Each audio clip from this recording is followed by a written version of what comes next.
अस्सलाम वालेकुम dear students.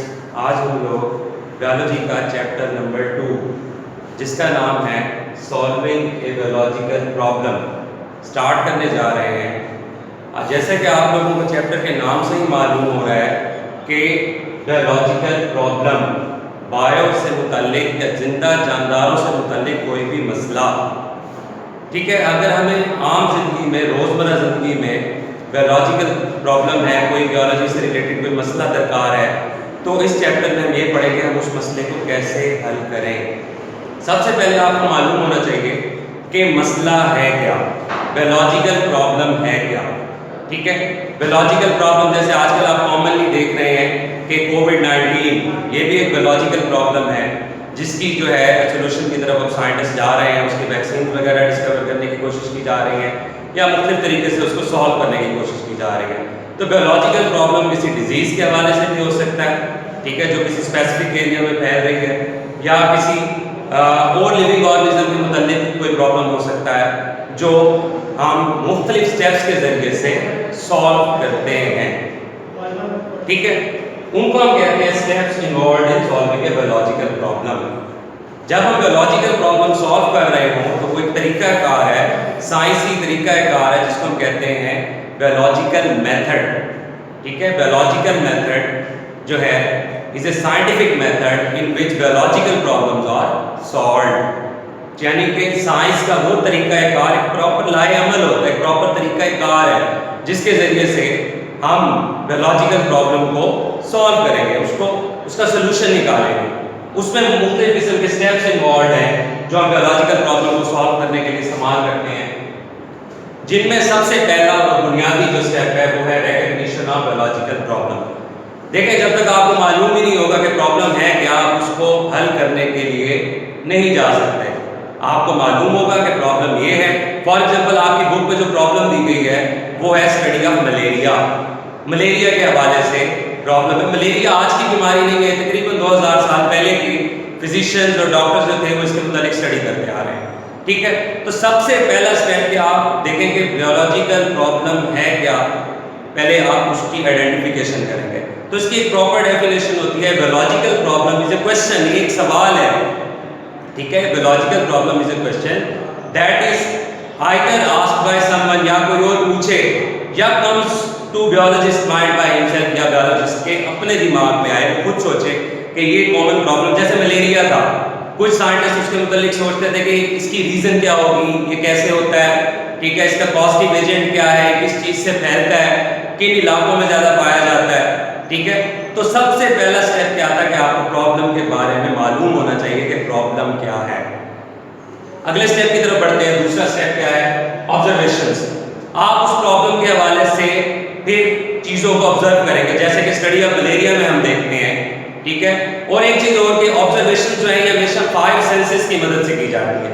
5 senses आपकी बॉडी में कौन कौन सी हैं? सेंस ऑफ वियर, क्या आप देख के, सेंस ऑफ स्मेल, सूंघ के, सेंस ऑफ टेस्ट, चख के, सेंस ऑफ हेयरिंग, सूंघ के, और सुन के, और सेंस ऑफ टच, महसूस करके हम चीज़ों को जो है अपनी ऑब्जर्वेशंस को मुकम्मल कर सकते हैं।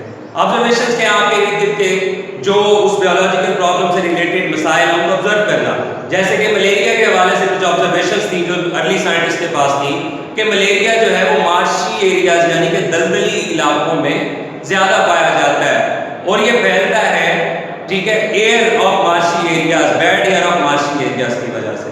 ये चंद एक ऑब्जर्वेशंस थी कि गंदे इलाकों में रहने वाले लोगों में जो है मलेरिया ज़्यादा पाया जाता है, ठीक है।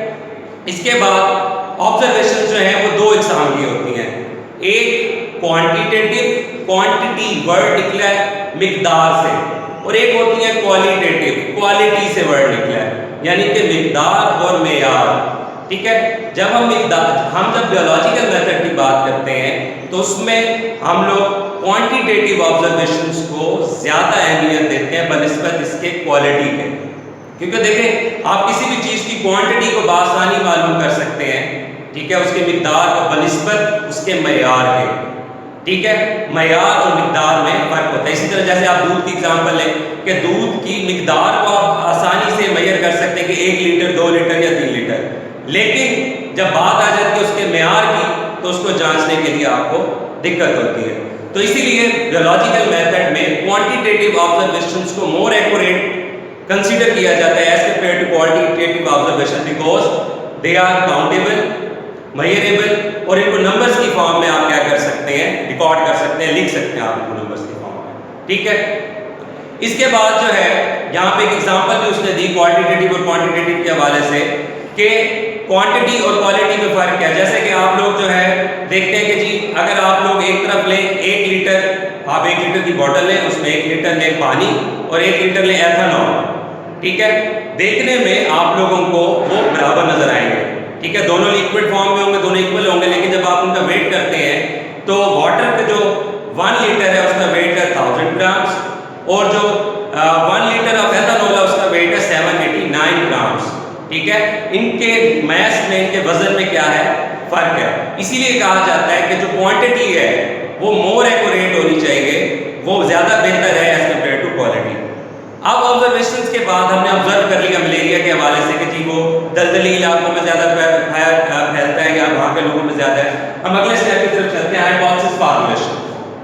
हाइपोथेसिस क्या एक मफरूज है, आपने ज़हन में एक चीज फर्ज कर ली कि चले हम बायोलॉजिकल प्रॉब्लम सॉल्व कर रहे हैं तो हमें ये मालूम होना चाहिए कि बायोलॉजिकल प्रॉब्लम जो है ये गंदे इलाकों की वजह से है, दलदली इलाकों की वजह से है।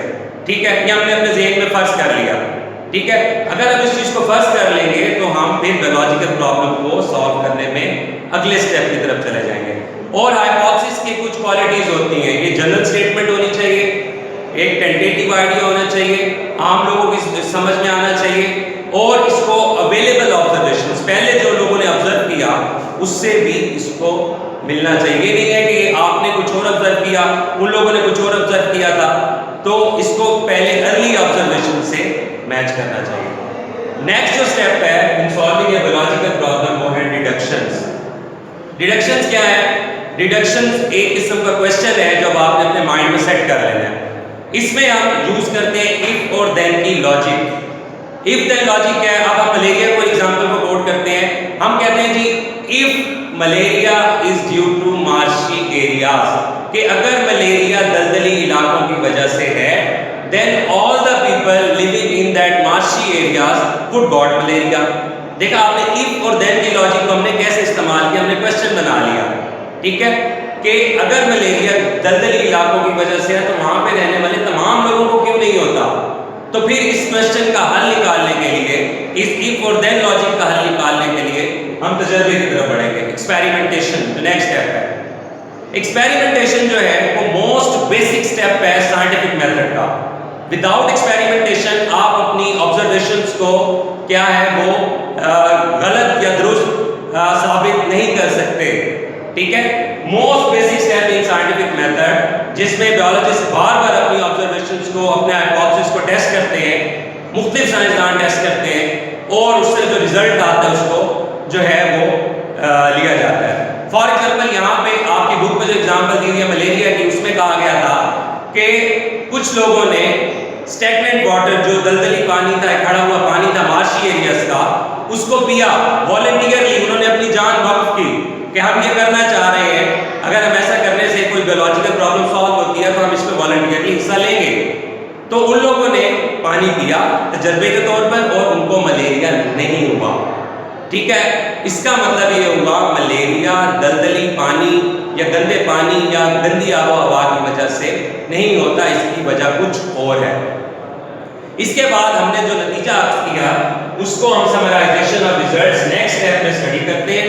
मुख्तलिफ इलाकों से मुख्तलिफ साइंसदान जो मुझे बात कर रहे होते हैं वो अपना नतीजा एक शॉर्ट फॉर्म में, एक छोटी सूरत में लिख के उसके ऊपर फिर अप्लाई किए जाते हैं रूल्स ऑफ मैथमेटिक्स या स्टैटिस्टिक्स, ये दोनों मैथमेटिक्स की जो है रूल्स अप्लाई करके उनको जो है हम सॉल्व करते हैं बाद में।